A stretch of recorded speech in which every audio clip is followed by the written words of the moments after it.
What's so interesting is your concept of the governor, that basically, I have the chills, that an expert is somebody who's going to tell you what your limits are, rather than the person that's out there practicing getting you beyond the limits. So what is the governor, and how do we strip it out of our lives? I believe that most human beings are only living at about 40% of their capability.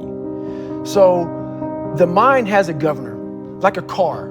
If you're driving a car and the car has a governor on it, the car may say 130 miles an hour, but the governor is set for 91. Once that governor sets in, you get to 91, that car starts doing this. The car wants to go. The car wants to go, but that fucking factory said, we're not going past 91. We have a factory, a nice governor in our brain, and it's a survival mechanism. It protects us from pain and suffering. The second we feel that shit, our mind says, oh no, this isn't fun. We should back off. We should sit down, find something more comfortable. And there's something about the mind. The mind has the tactical advantage over you at all times. At all times of your life, the mind has a tactical advantage over you. Why is that? It knows what you're afraid of. It knows your insecurities. It knows your deep, dark lies. And it starts to push you away from that shit. It pushes you in a direction that is comfortable. The mind controls everything. So what I realized was that when I was growing up and I was 300 pounds and I got all fat and I got all insecure, I realized that my mind kept taking me in this direction. When things got uncomfortable for me, when I was facing my insecurities, when I was facing my fears, my mind said, oh no, we have a tactical advantage. We need to get you, separate you from this feeling over your life. It's all about feelings. We want the happy feeling. We don't want that feeling of this sucks. Why am I here? And you don't have any, so you can't answer those questions, so you leave.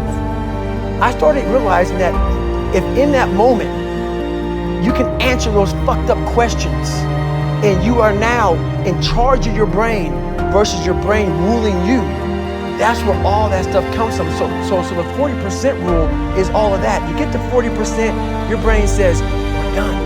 Let's roll, man. This is starting to get painful. This is uncomfortable. So you sit down. You have to figure out ways, and everybody's different. That's how the book kind of talks about, like we all have these things about, 5 steps to this and 4 steps to this. It's not more than that. That's all bullshit. It's a practice that you have to, it's a habit. So if you know that at 40%, I'm feeling pain. At 40% I'm feeling pain.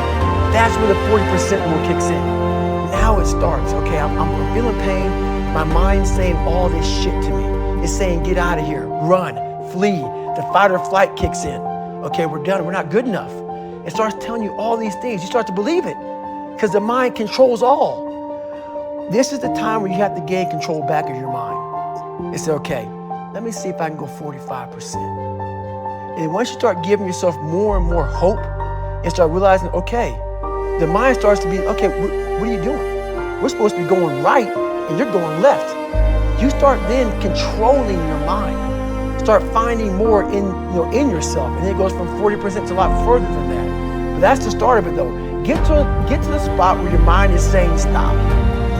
Wherever that is, you gotta get there first, and then that's when that shit starts to work for you. You gotta control yourself in that